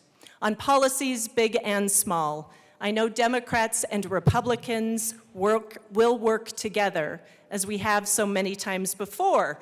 Just look at our accomplishments. The school finance formula reform, property tax cuts, higher education investments, workforce initiatives, and of course, the bill to end all bills, uncertified potatoes. Shout out San Luis Valley. While some say that the idea for that policy was only half-baked, eventually you all hashed it out, and it was a rip-roaring, smashing success. Yay for potatoes. With each new session, we have an opportunity to start anew, and that includes how we manage debate. When relevant to the topic at hand, chairs will uphold members' rights to free speech so that all voices can be heard. At times, this will be uncomfortable for lawmakers on both sides of the aisle, but the right to free speech coexists alongside our obligation not to spread hatred. I know with the work that lies ahead, Colorado will lead the way. The national spotlight is on us. This is our moment to demonstrate what good, responsive governance and leadership looks like for this country. But folks, our work this year will not be easy. We will need to trim nearly $1 billion from our state budget in a way that ensures strong safety net services for the most vulnerable among us and protects our bipartisan investments in early childhood, schools, colleges, and universities. As a result, there may be some unpopular decisions ahead, choices that put truly deserving efforts and priorities in competition for one another and for funding. The Joint Budget Committee has a track record of working across party lines to deliver a balanced budget, finding compromise, and it is now more important than ever that we continue with that tradition. My deep thanks to Representatives Byrd, Sirota, and Taggart for the work that you will be investing in these months ahead and for all those sleepless nights. We are indebted to all three of you. Thank you.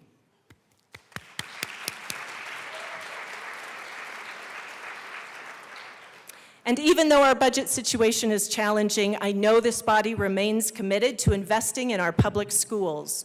We will not bring back the budget stabilization factor, and we will implement the new equitable school finance formula on time that our kids deserve.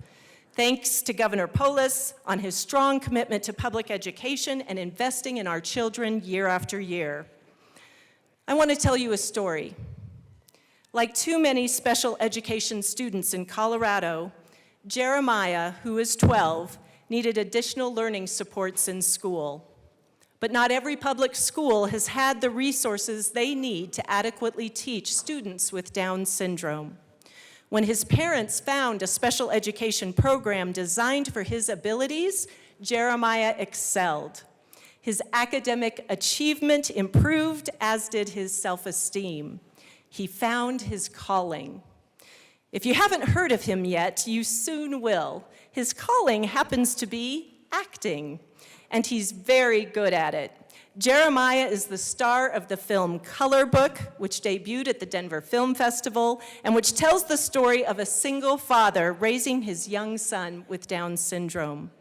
The power of Jeremiah's personal story and his magnificent portrayal of Mason help shape our understanding of the challenges we see in gaining access to high-quality education and the safety net services in our communities.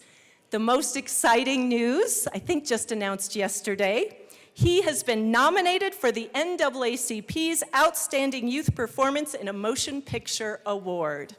Members, I am overjoyed that Jeremiah and his family are here with us today. Please give him a round of applause.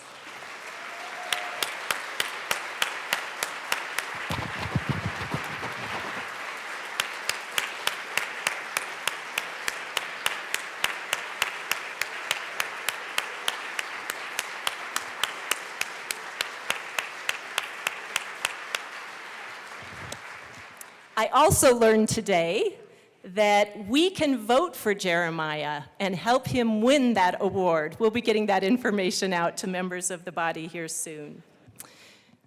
My goal this session is to protect progress that we've made for students like Jeremiah by increasing funding for special education, for our at-risk students, our English language learners, and our rural schools. The hard truth is that we will need to grapple with declining student enrollment. We will navigate this issue carefully while listening to our partners in public education.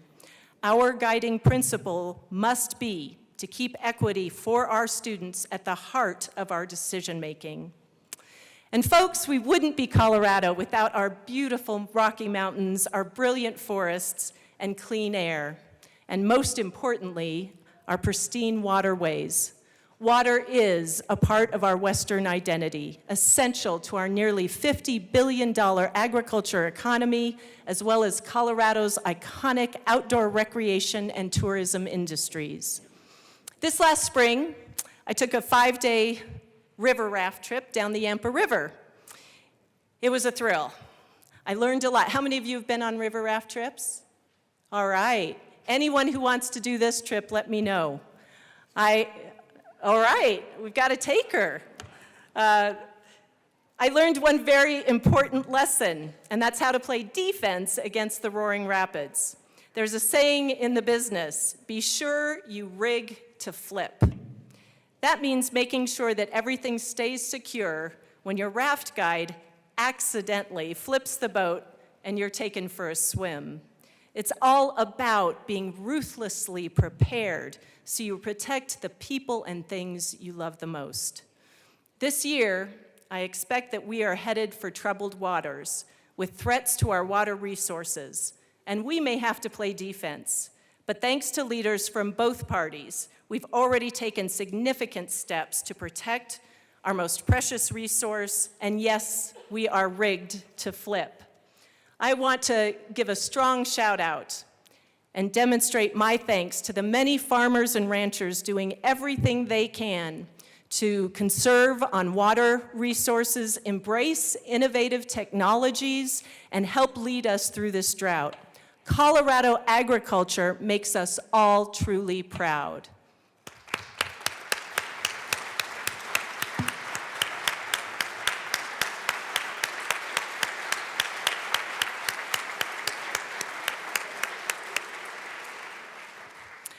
I also want to mention that very soon we will be creating a new bipartisan outdoor recreation caucus that will put Western voices at the table on issues, economic issues that impact our resort, mountain, and other communities in our state. I also want to mention that we are equally committed to protecting Colorado's pristine environment by reaching our climate goals and making energy costs more affordable. We've made important progress funding transit, front range and mountain rail, and eliminating dangerous pollution. We are so grateful to Representatives Wilford and Assistant Majority Leader Bacon and all of the lawmakers in this room who have prioritized improving air quality and protecting our beautiful Colorado.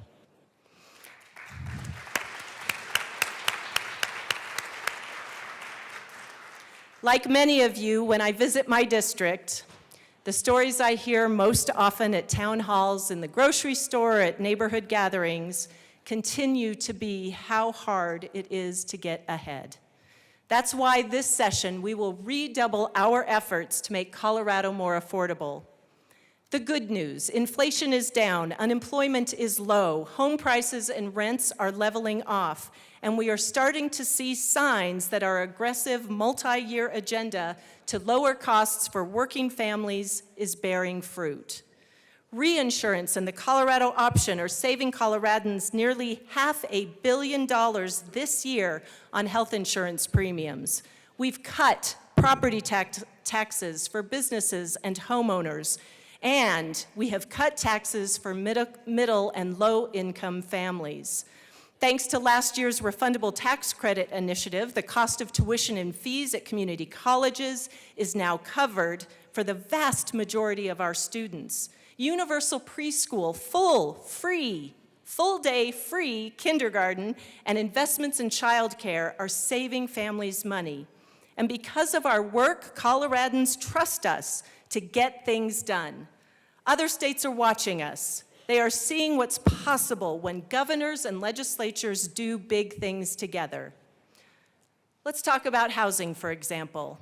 We've cracked the land use code and invested hundreds of millions of dollars in affordable housing projects and in ending homelessness. This year, we will resolve the stalemate on construction defects reform. We will tackle the algorithms that drive up rent. We will ease red tape for religious institutions to build on their own land. And we will incentivize modular home construction and bring forward creative new approaches to driving down property insurance costs. Let's foster an even stronger economy in this state, helping working families earn living wages by lowering costs for businesses and finding a fair opportunity for all. Let's do this by taking steps to eliminate wage theft, strengthen workers' voices in the workplace, and create low-cost pathways to college credentials in the big blur between high school, college, and career. And just as we did last year with the quantum technology industry, we will seize opportunities to support innovative economic development, like capturing the attention of the Sundance Film Festival and driving millions of dollars into local communities and businesses. But folks, a less expensive Colorado is not our Colorado if we fail to protect our rights and our freedoms. When the Dobbs decision came down and the threat to overturn Roe v. Wade was clear, we responded by protecting abortion access in statute. This past November, the voters went one step further and protected that right in the state's constitution. Similarly, we heard the stories of concern from families in our state and referred a measure to the ballot safeguarding the freedom to marry. And again, voters overwhelmingly approved it. This is leadership. This is Colorado.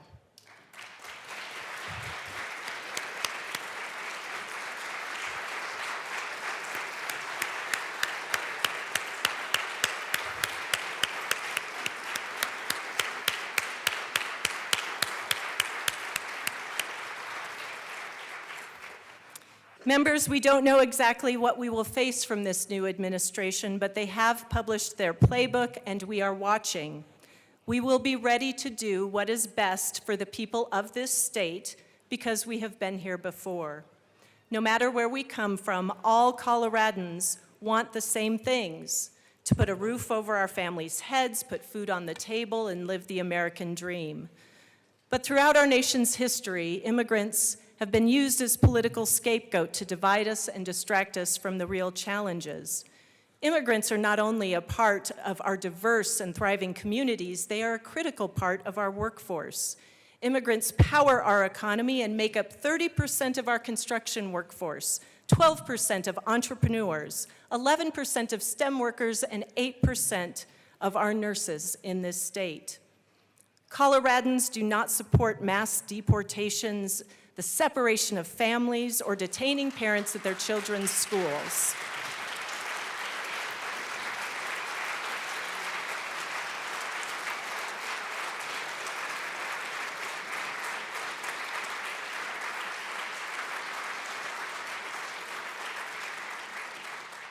In addition to the devastating human cost, mass deportations will cause significant labor shocks and drive up the cost of healthcare, food, and housing. Democrats and Republicans alike have opposed deporting our friends and neighbors who've been here since childhood, built their lives here, and are making our communities better places to live. My thanks to the many organizations supporting Colorado's hardworking immigrant families, like the Mountain Dreamers. Mountain Dreamers in Frisco, Colorado, work to support immigrants and make the Colorado dream a reality for more people in our high country communities. They have been partners to me and my community and my family and friends, and I am so proud to welcome them here today and thank them. To Peter and Javier, Urenia, and Miriam, please rise so that we can thank you for your work.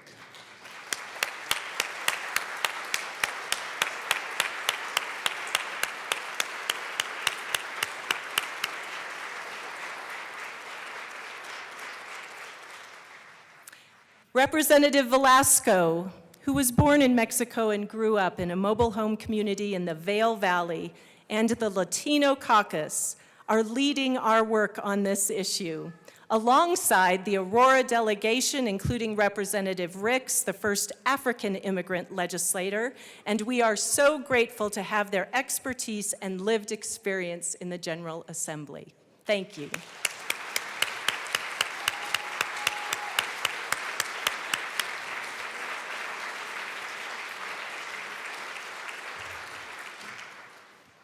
Colorado will remain a safe haven from attacks on reproductive rights, voting rights, workers' rights, LGBTQ rights, personal liberty, and civil rights.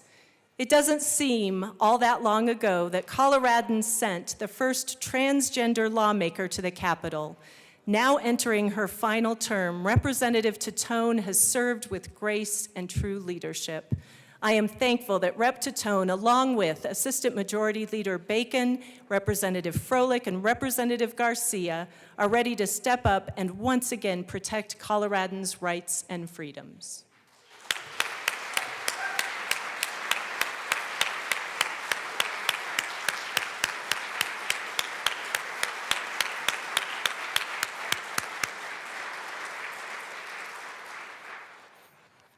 Colorado is primed to lead. Where there is despair, we will light the way and offer hope. We may face challenges from Washington, budget constraints, and distractions left and right. But I continue to find immense joy in doing the people's work, and I know you all do too. So, my hope for you, share your story and listen to the stories of your colleagues. Listen to the stories of your constituents and let those stories move you. Keep your word with one another. Nothing is more important. Be open with your colleagues. Fight for what you believe in.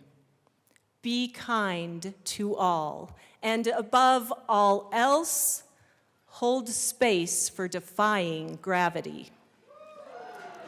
It is my privilege to open the People's House and to welcome you all to the 75th General Assembly.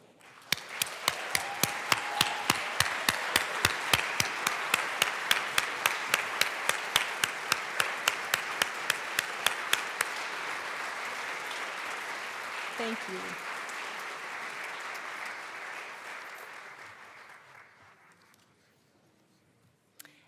At this time, I would like to recognize Minority Leader Puglisi for the purpose of addressing the House. Minority Leader, it is a true honor to serve with you. Thank you, Madam Speaker. It is an honor to serve with you. Good morning, colleagues, friends, and most importantly, the people of Colorado who have sent us here to do your business. We are eternally grateful and honored to be here today. As we open up the 75th General Assembly, we're reminded of the tremendous responsibility that is placed upon us as representatives. I was talking to my children this morning, and they say, "Mommy, why do you keep doing this job?" And I say, no, I don't use my inside voice, I use my outside voice, and my outside voice says, because the people trusted me to be here, to be their voice. And they didn't do that for just me. They did that for every single one of us in this chamber today. It is a privilege and an honor to serve our communities, all of our communities throughout the state, whether you're in the Western Slope, the Eastern Plains, Southern Colorado, Northern Colorado, Denver, or Colorado Springs, where I'm incredibly privileged to be able to represent. I was so blessed this summer to be the minority leader and be able to travel into all of your communities and talk to people at the doors and really truly understand what the issues were that they felt most important that we should bring back to the legislature. And I appreciate all of my members, especially who opened your houses and doors to me so that I could meet your constituents. I thought it was really an incredible honor. This session, the House Republicans remain steadfast in our commitment to address the issues that matter to Colorado families. Again, these are the issues we heard at the doors. Together, we aim to make life more affordable, protect our children and families, which is something I have committed my life to, and expand opportunities for every Coloradan to make our state strong and to make it vibrant. Affordability remains the forefront of our legislative priorities, and you will hear a lot about that this session. You will see us going to the mic and talking about the conversations we had and the work that we can do together. I do believe we can do this work together to really change in a meaningful way the lives of Coloradans, all of our communities. And so with the rising costs of living and the essentials that make our families struggle, we can be champions. I know I have been committed, and as my caucus has been, in lots of conversations I'm sure will happen this session with a budget deficit as large as what we have, about protecting the taxpayer Bill of Rights. And we have all heard that, not just at your doors or our doors. We have heard that in the votes of the people who have consistently voted to protect the taxpayer Bill of Rights in Colorado. And it is our responsibility to honor the vote of the people and continue to fight to protect the taxpayer Bill of Rights.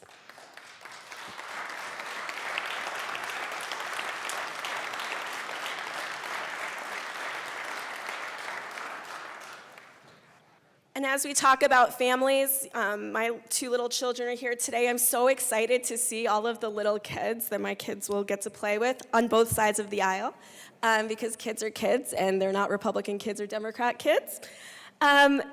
We are committed, and you will hear us continuously fight to protect Colorado children and families. And whether that's advocating for safer communities, promoting parental choice in education, ensuring that parents are in control of their children's medical decisions, an issue that is very near and dear to my heart, we believe that families, that parents, grandparents, whoever are raising these children are in the best position to know what their children need, and we will continue to fight for the right of parents to advocate for their children in whatever setting they need to.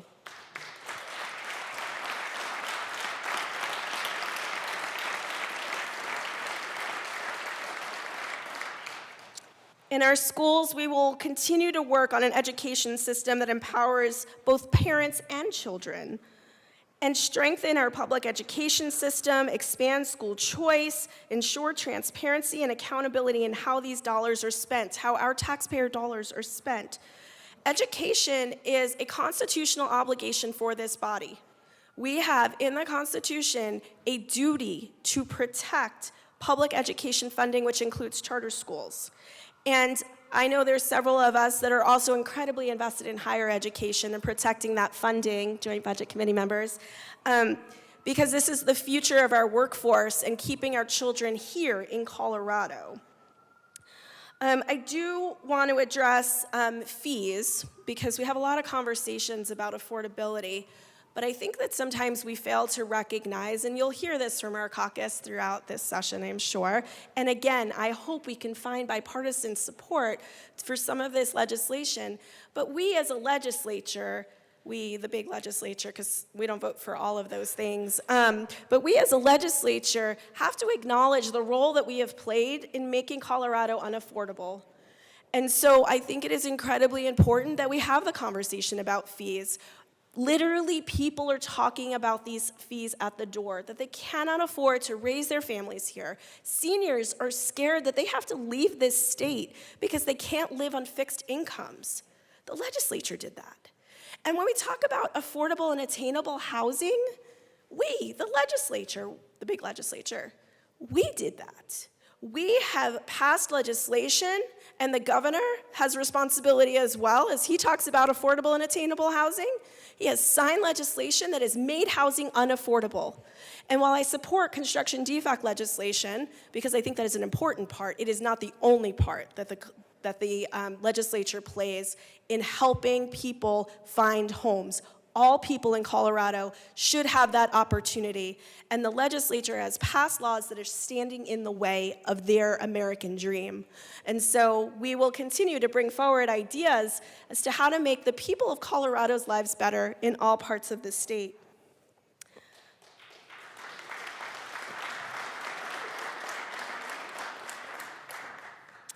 I am really, the immigration conversation is a hard one, and we know that. For those of you returning members know, these were hard conversations.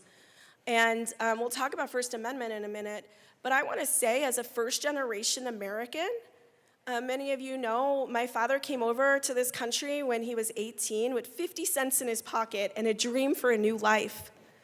And he built a beautiful family and a restaurant, and I'm not going to cry, but he was very committed to making sure that immigrants can come to this country legally and be welcomed in our country. It is something that he worked on for his whole life here. And so I remain committed, as does my caucus, to making sure there is a path to legal immigration, so we can have workforce, so we can have our families. We want that too. And so it hurts my heart when we say some of the things that I know we are going to say in this chamber, because that is not the American dream. And I want to be clear here as well that we are advocating for public safety, for our children to be safe in their communities, for our families to be safe. And so we do support illegal immigrants who are violent criminals not being in this country, not harming the people in our communities. And I think this should be a bipartisan issue, and I would love to learn more as to why you don't think that is. And I'm sure members of my caucus would love to hear that as well.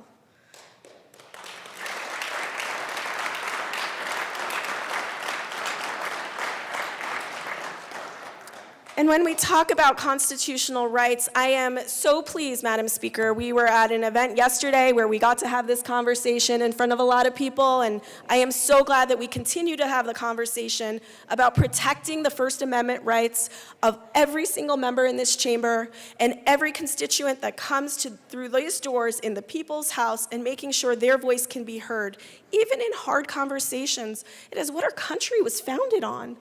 And we should give them the opportunity to tell their stories.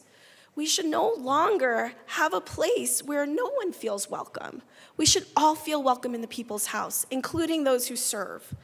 And so I reaffirm our commitment to work with you and your leadership on protecting the First Amendment rights of the minority, of our constituents on both sides of the aisle. But I also want to be clear that in supporting the First Amendment, you can't just pick and choose the parts of the First Amendment that you support.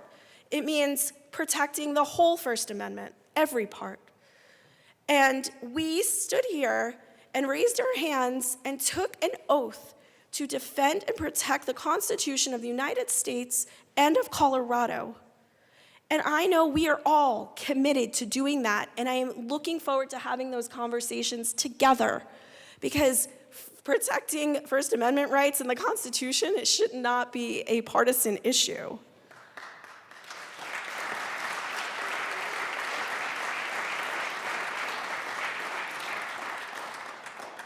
So in closing, while I know that we have differences on both sides of the aisle, I truly believe that every single one of us, I've seen our people work, and I've seen your people work.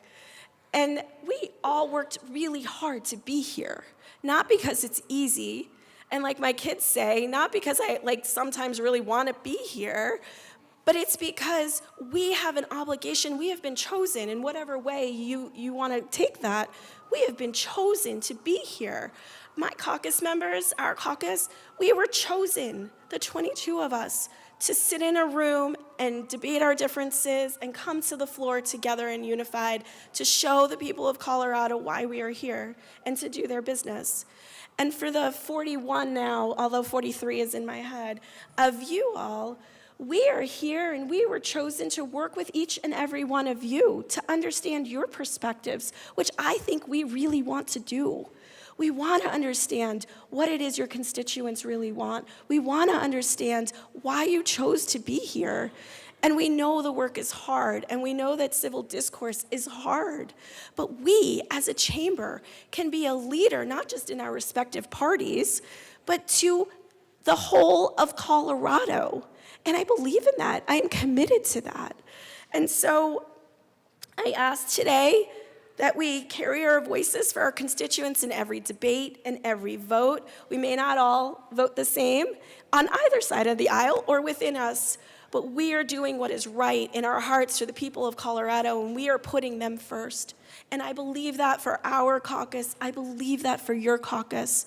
So let's find a way to find a path forward, to find that middle ground of being able to deliver real results for the people of Colorado who have sent us here to do this. And I think the work is going to be hard, but I know we can do it together. And I am excited about that opportunity. I am excited to be here today and with all of you, as are my caucus members, as are yours.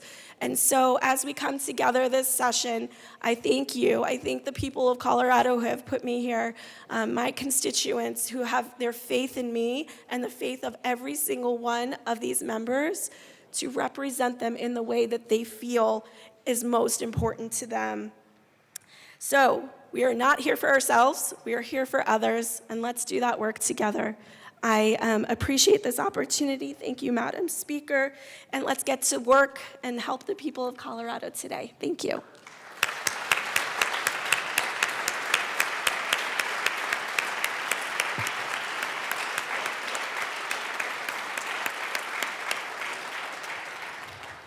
Thank you, Minority Leader Puglisi. Madam Majority Leader. Madam Speaker, I move that the remarks of the Speaker and Minority Leader be printed in the Journal. Seeing no objection, the remarks will be printed in the Journal. Any announcements or introductions this morning? It appears there is one.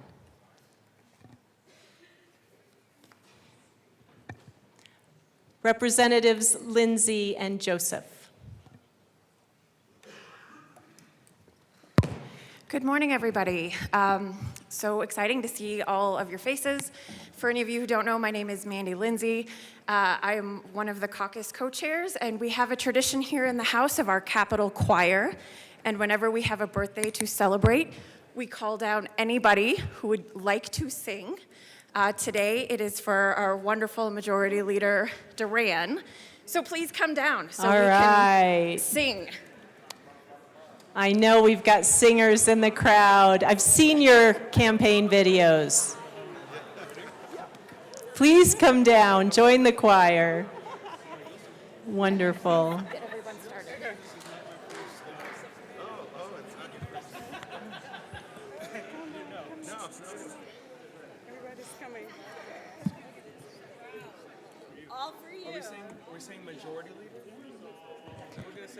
Representative Joseph. Thank you, Madam Speaker. It's a pleasure to serve with our Majority Leader, and we'll begin to sing in 1, 2, 3. Happy birthday to you. Happy birthday to you. Happy birthday, dear Majority Leader. Happy birthday to you.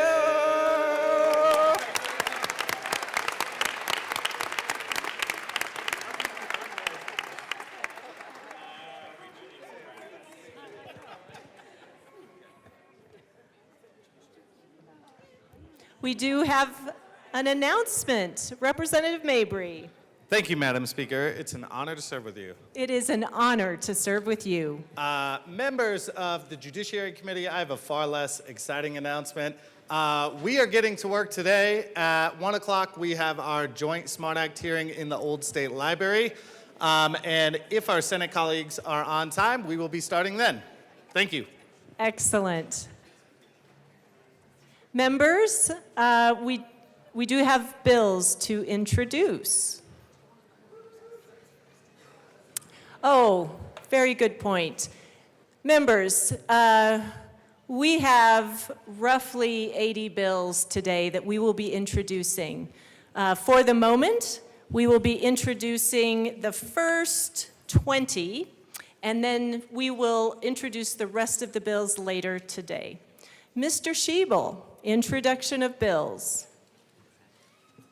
House Bill 1001 by Representatives Duran and Froelich, also Senators Danielson and Kolker, concerning the enforcement of wage and hour laws. House Bill 1001 will be assigned to the Committee on Business Affairs and Labor. House Bill 1002 by Representatives Brown and Gilchrist, also Senators Mobley and Pelton B, concerning the determination of health benefits coverage for mental health services. House Bill 1002 will be assigned to the Committee on Health and Human Services. House Bill 1003 by Representative Stewart Arden Brooks, also Senator Cutter, concerning a Medicaid waiver program for children with complex health needs. House Bill 1003 will be assigned to the Committee on Health and Human Services. House Bill 1004 by Representatives Woodrow and Mabry, concerning pricing coordination by landlords and in connection therewith, prohibiting landlords from using coordinators, prohibiting coordinators from facilitating agreements that reduce competition between landlords, and prohibiting two or more landlords from engaging in consciously parallel pricing coordination. House Bill 1004 will be assigned to the Committee on Business Affairs and Labor. House Bill 1005 by Representatives McCluskey and Titone, also Senators Mobley and Baisley, concerning the creation of tax incentives to support the film festival industry. House Bill 1005 will be assigned to the Committee on Business Affairs and Labor. House Bill 1006 by Representatives Lukens and Hartsook, also Senator Bridges, concerning allowing a school district to lease district property for any term of years. House Bill 1006 will be assigned to the Committee on Education. House Bill 1007 by Representatives Froelich and Valdez, also Senators Winter F. and Simpson, concerning paratransit services. House Bill 1007 will be assigned to the Committee on Transportation, Housing, and Local Government. House Bill 1008 by Representatives Bradfield and English, also Senators Cutter and Michelson-Janae, concerning measures to incentivize jails to provide complementary behavioral health services to persons held in custody. House Bill 1008 will be assigned to the Committee on Judiciary. House Bill 1009 by Representative Morrow, also Senator Cutter, concerning a vegetative fuel mitigation program for a district providing fire protection services. House Bill 1009 will be assigned to the Committee on Agriculture, Water, and Natural Resources. House Bill 1010 by Representatives Zokai and Brown, also Senator Weissman, concerning a prohibition against engaging in price gouging. House Bill 1010 will be assigned to the Committee on Business Affairs and Labor. Members, I am going to cut us short there because I understand there are celebrations that are awaiting our arrival. So, Madam Majority Leader, there she is.